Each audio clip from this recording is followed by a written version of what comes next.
Sukati, 47 tahun, penumpang di KMP Wira Arta yang melompat dari kapal ditemukan di sekitaran Pulau Tiga, Desa Cantik, Kecamatan Raja Basa, Lampung Selatan dalam kondisi meninggal dunia pada Jumat 27 Juni 2025 sekitar pukul 10:18 WIB.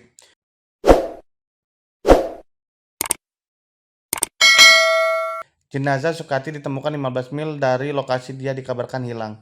Sebelumnya Sukati dikabarkan melompat dari KMP Wira Arta saat kapal masih berlayar di sekitar Pulau Rimau, Lunik, Bakauheni, Lampung Selatan, Rabu 25 Juni 2025 sekitar pukul setengah 3 pagi.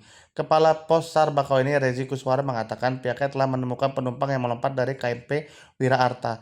Pada operasi pencarian hari ketiga ini, jenazah Sukati ditemukan pada pukul 10:18 WIB. Yang menyebut jenazah Sukati ditemukan 15 mil dari korban dikabarkan melompat dari kapal. Jenazah ditemukan pertama kali oleh nelayan di sekitar Desa Cantik. Jenazahnya ditemukan di perairan Pulau Tiga, Desa Cantik, Kecamatan Raja Basa, Lampung Selatan.